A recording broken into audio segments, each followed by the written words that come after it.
Hello and a warm welcome to those who've joined us today for a short time of training on house martins and swifts. And for those who are coming online and seeing this afterwards, a very warm welcome to you as well. I hope you'll find this informative and helpful. Thanks, Regina.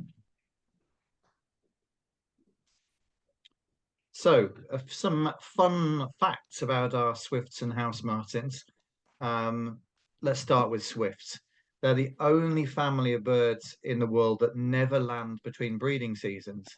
And so when we see a swift appear in late April, early May, further north, they will have flown several thousand kilometers without stopping, without landing, and they will have spent the entire winter south of the Sahara, above the rainforest, in flight, including sleeping and eating on the wing.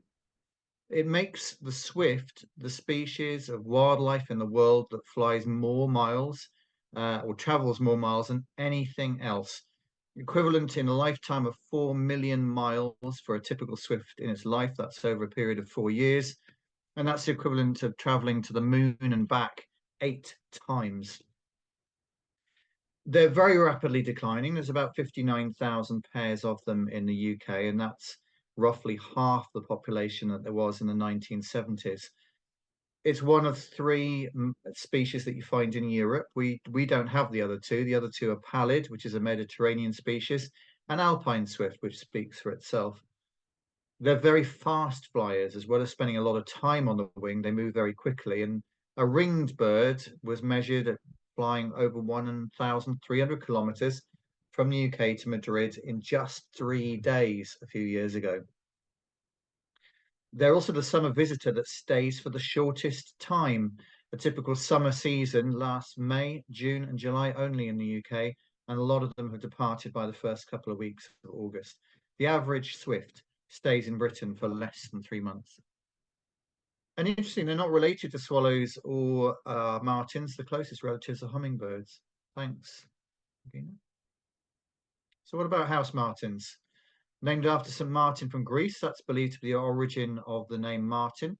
And he was reportedly watching the house martins arrive from Africa every spring and journaled their arrival times year after year. Young birds from the first brood help parents to feed their young in the second. So it's one of the very few species of bird, or indeed any mammal, which help their parents. Pairs rarely stay together more than 1 year, though one of the birds will often return year after year to the same nest site. So, for example, one of our partners in action has one of the oldest colonies in the southwest at Lee Abbey, and it's thought that the house martins, at least half each pair, will come back to the same site and then the next generation year after year. They typically make mud nests, and a normal mud nest is made out of 1,000 individual pellets of mud mixed with saliva. 250,000 birds have been ringed in the UK. They're quite an easy one to catch, and only one bird, though, has been recaught in Africa. And they go from being a very tame bird in the spring, when they're in the UK, to become much more highly secretive and shy during the autumns and winter season. But we do know that they winter in the Congo and above the rainforests, but are very rarely seen. Thanks, Regina. So a little bit about identification of the two birds. Swifts are scythe-shaped. They're all dark chocolate brown with a little tiny bit of white on the throat. They have scythe-shaped wings, almost look like a dart. A screaming call, which is a very distinctive noise of midsummer. A tiny little beak, as you can see in the picture there, and very short legs, and equally quite short tail. They're extraordinarily streamlined, almost torpedo-shaped. Thanks for getting it. House martin, on the other hand, is a dumpy little bird. It has this sort of shiny blue-black body and very dark charcoal wings. Most distinctive feature, and the way you tell it apart from other species in the martin family, is by that shining white rump, which you can see at distance when they're flying around, and a little chirruping call that again is a real symbol of spring and summer. Thanks. But both species have their challenges, and it's why they are both target 25 species. Climate change is having huge impacts on both.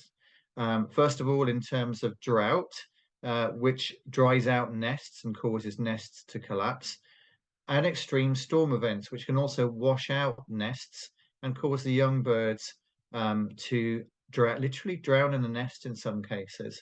So weather changes are a challenge. Climate and other factors are causing a loss of insects. We've lost a third of our insects in the UK in the last 20 years. And as both species are insect eaters, it's become a real issue, especially from Birmingham southwards. So the southern half of the UK is struggling with insect loss much more than the further north. And that is having dramatic effects on house martin and swift populations. And if you draw a line from the Wash across to Anglesey, south of that, the population declines are much higher. Lots of feeding sites as well. So traditionally, both species like rough country. So they like meadows, they like rough areas in and around towns and cities. And so the more manicured our landscapes become, the less opportunity they have to feed. But also they like old broken down buildings, outhouses, barns where the doors have fallen off and the windows have fallen out. And again, as people manicure and tidy up and make places look neater, so it impacts the ability of those birds to breed. And that goes for our churches as well. One of the big challenges with churches is a lot of churches don't like the idea of droppings. And so they're very keen to net above doorways and above windows where house martins or swifts used to nest. And that displaces them. And the most interesting factor with both species is that they will come back time and time again to the same area. But if they don't find a suitable nest site, they don't tend to go and find another one. They just give up for the season. Thanks, Regina. So what are the solutions to looking after both species? Well, the first is provision of water. They need water supply to build their nest in terms of the house martin. And in terms of both species, they drink a lot during the spring and summer. So having fresh water nearby is important. Providing long grass and wildlife-rich meadows in your site, if you can, is also very helpful for both. That gives them spaces to feed and enjoy. Have an upturned dustbin lid with wet mud on it, because house martins will use the wet mud to build their nests, and they mix the wet mud with their saliva, which then goes rock hard and will generally withstand normal British weather. Nest boxes are another solution, and I'll say a little bit more about those in a moment. But the most important factor for both species is their colonial nesters. So if you stick up a single swift box or a single house martin box, you're much less likely to get it used. They like to nest in small colonies. Thanks, Regina. So on house martin boxes, we'll talk a little bit about those for a few moments. There are lots of different models of boxes that we can make. So these ones are traditional down the bottom. These are terracotta by the looks of it, and up the top, that's made by them. Top right is a natural nest, and you can see the difference. Now, the interesting thing is that the terracotta nests are brilliant in a climate change environment, because if you get extreme hot temperatures or extreme wet weather, they don't get damaged, they don't overheat, and they don't get too cold. And so this is one of the very few species where we would say natural nests are great, but artificial man-made nests are better, and they are popular and they're used. Now, in this case, you can see 3 single boxes down the bottom that have been put together in a line. You can spread them out, but as I said earlier, the most important thing is to avoid just single boxes, which they will tend to turn their beaks up at and ignore. This is one of those species where building a nest for them is not such a good idea unless you get the diameter of the hole perfect and you use the right materials. They're also eave-loving species, so if you have got eaves on your houses that are of a suitable width, then those are the perfect places to put the house martin boxes. Just remember that in the UK, what you don't want to do is to have them facing the west or southwest, for the simple reason that they get exposed to the highest winds and the highest rainfall. And what you don't want to do is to get water into the nest in any great quantities, because young birds will die and the eggs won't hatch. So avoiding direct wind and exposed locations is great, but the more sun, the better. So again, north facing in the northern hemisphere ain't much of a good idea. So perfect is east or southeast, or indeed south facing. That's house martins. Swifts. Now, swifts can be constructed. Again, there's very specific measurements for them. And unlike most species, they're into liking oval holes. That's because of the shape of their body, and they don't fit into round holes, so they need these rectangular slots. Now, many new housing developments are putting in swift bricks, which is the picture you can see at the bottom, and those have a hollow cavity behind them in which the house martins can the swifts can safely nest without causing any damage to the building and fabric construction. And then on the top, you've got a Swift box. Now, most Swift boxes come complete with advice that you need an audio recording of a Swift to encourage Swifts in to use them. The science behind it is a little bit limited. Many people are trying calling Swifts, and it doesn't appear to make a huge amount of difference. So at the moment, I would say don't worry too much. More important that you get the boxes up, and the boxes are popular.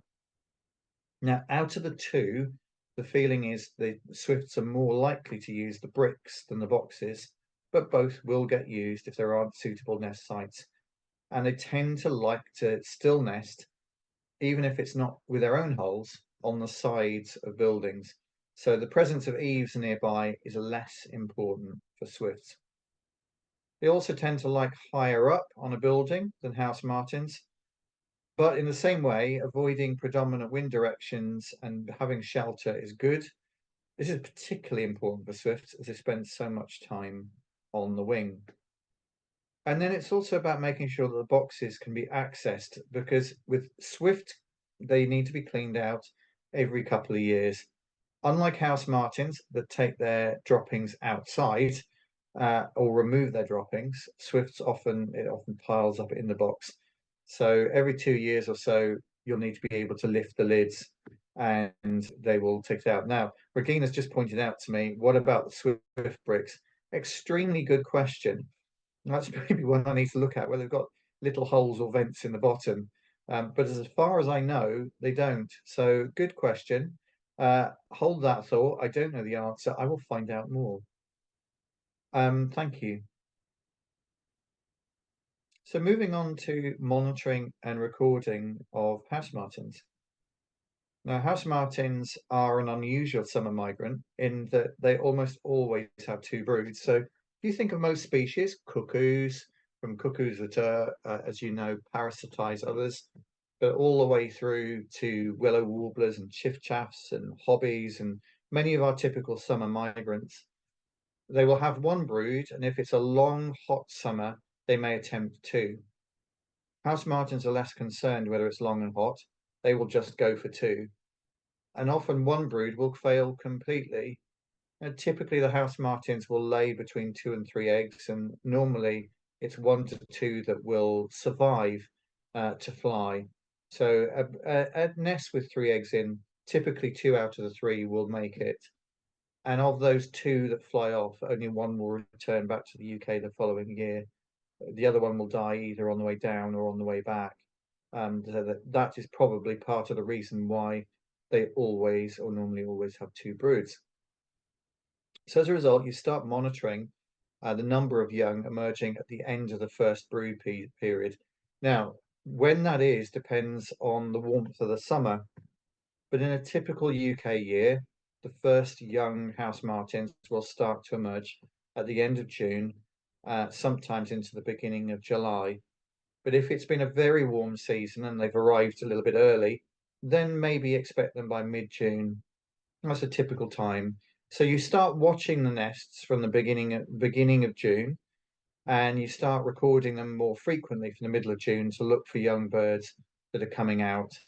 And as soon as they come out, you record the number of departures once. And the typical nest, the birds will depart all on the same day, but beware, they will remain around. And so they will go back into the nest frequently. And as soon as a second brood is laid, those young birds, which have been hanging around, will often stay to help feed the new youngsters. So double counting of house martins can be a little bit tricky in that you can suddenly see the house martins coming out over and over and over again, and you think, my gosh, how many are in that nest? And the reality is it is only 2 or 3 birds, but they are returning back in. So that's worth keeping an eye on.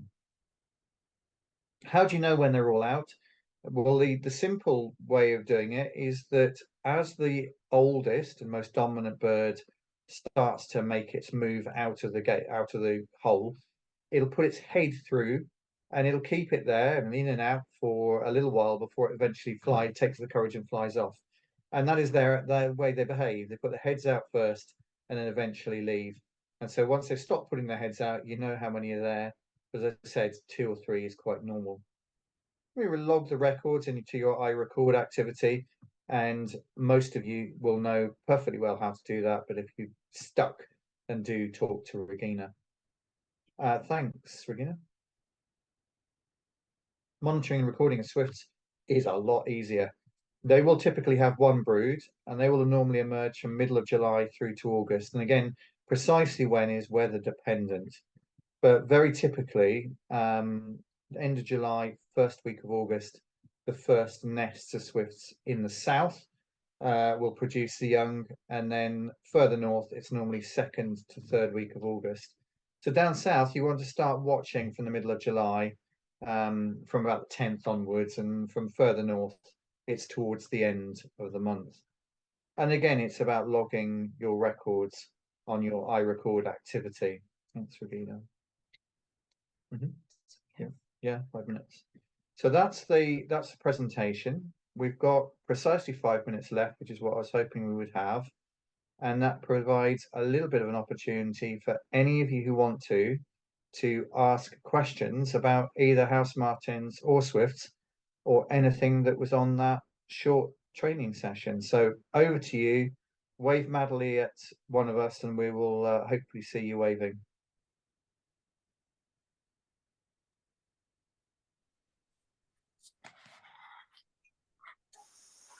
Nick. Interestingly, we did have alpine swifts in the village last year. There seemed to be a little sort of movement of them. I've never heard of it before, but somebody in the village gave a very detailed description of the swifts she'd seen. She didn't know that it was anything unusual, but she described it. There's no doubt it was an alpine swift. So there were, yeah, so last spring in early, was it May that you had them? I think so. I can't remember. Yeah, so in early May, about 40 arrived in the UK. And they were displaced because of unexpectedly high temperatures in Spain and Portugal. And so the Spanish and Portuguese population went on the move to try and find food and water. And so a lot arrived in the UK, most of them in the southeast. They spent about a week to 10 days flying around East Sussex, Kent, Hampshire, and then headed off back to the continent. And many were then seen in northern France. But that was why it was a climate-related movement. None of them bred. I saw one in Dorset and one in Hampshire. But yeah, none of them stayed to breed.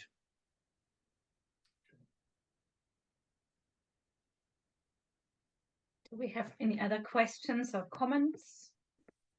Swifts are really town birds, aren't they? Yeah, more than house martins. So swifts have a propensity to nest on buildings. That's their favorite habitat.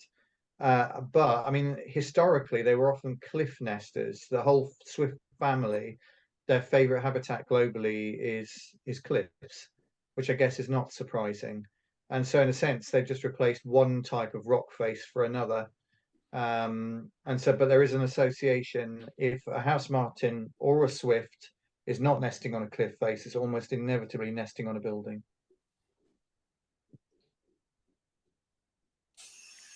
Andy, I'm hoping to put a camera up on one of the nests Any Mhm. advice, ideas? Yeah, so the best advice I can give on cameras, number one is we're no experts on them, but several sites have used them. And if you have wireless connection, so using a Wi-Fi system, then it's a lot easier than wiring one up. Yeah. I know a couple of sites where they did attempt wiring up, and you've got cables all over the place, and it's a bit of a nightmare, and you're drilling holes in walls where you don't want to drill holes.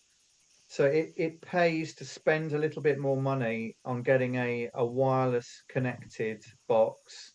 Yeah. Now some boxes come complete with a camera adapter so that they're designed for cameras. Others can be very quickly adapted. But yeah, it's about doing your homework and your research on the cameras properly. So what you don't do is to create an extra problem for yourself where you need to get somebody with an electronic engineering degree to come and do it Yeah. for you. The NHBS website, I think, has a few different options, and yeah, things we have ordered from them are usually pretty good quality and work well. Yeah, yeah, that's right. Thank you. That's a pleasure, Simon.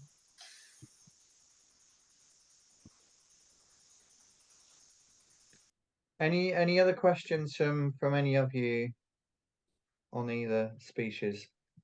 Do they fly very high in the sky? The swifts. Yes, so the swifts are very smart. What happens is on really warm days, the insects will fly to really quite big heights. So a typical midge or mosquito will actually ascend to up to 3,500, 4,000 feet up, and the swifts will just follow them. So Oh. whilst the house martins always generally hawk lower, they're a bit lazier. Swifts are designed to kind of cut through slightly thinner air and will go up to 10,000, 11,000 feet if they're pursuing this kind of insects that they want to eat. And that's why if you're watching swifts migrating over the Scottish Highlands or across the Alps, they'll often be soaring way over the mountaintop height, and they'll be feeding as they're going on very high up insects.